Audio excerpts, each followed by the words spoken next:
If you've followed Facebook closely from the beginning or have watched The Social Network, you'll be familiar with the role Sean Parker played in the creation of the company. As Facebook's founding president, he helped fund and guide Mark Zuckerberg as he grew his dorm room startup into a globe-striding behemoth. These days Parker is the founder of the Parker Institute for Cancer Immunotherapy and, in this capacity, he spoke yesterday at an Axios event on the topic of the fight to cure cancer. But in an extremely candid aside during his interview with Axios co-founder Mark Allen, Parker also reflected on his earlier gig as Facebook's Svengali. God only knows what it's doing to our children's brains. You might expect fond remembrances of executive boosterism, but instead Parker dared a blistering critique of the site he helped build, which has since insinuated itself into nearly every aspect of our s. Here's his account of the site's early days and its current role. According to Allen, the thought process that went into building these applications, Facebook being the first of them, was all about how do we consume as much of your time and conscious attention as possible, and that means that we need to sort of give you a little dopamine hit every once in a while, because someone liked or commented on a photo or a post or whatever. And that's going to get you to contribute more content, and that's going to get you more likes and comments. It's a social validation feedback loop, exactly the kind of thing that a hacker like myself would come up with because you're exploiting a vulnerability in human psychology.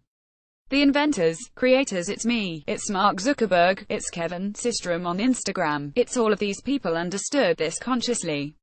And we did it anyway. So does he regret his role in the rise of social media? Actually, yes. I don't know if I really understood the consequences of what I was saying, because of the unintended consequences of a network when it grows to 1 billion or 2 billion people, and it literally changes your relationship with society, with each other. It probably interferes with productivity in weird ways. God only knows what it's doing to our children's brains, Parker declared.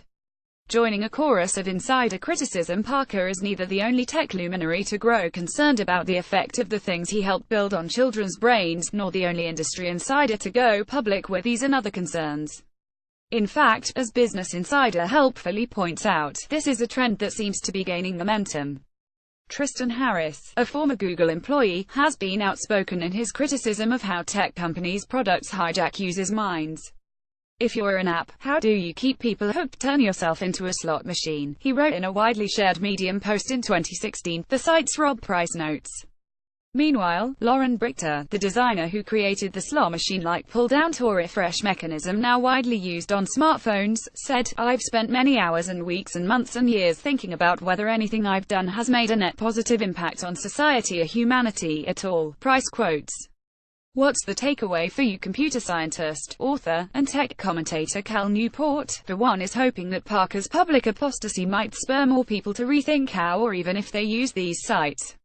As Parker left the stage, he joked that Mark Zuckerberg was going to block his Facebook account.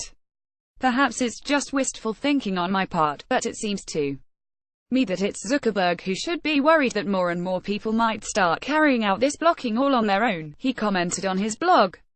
Do Parker's comments make you more concerned about your own social media use?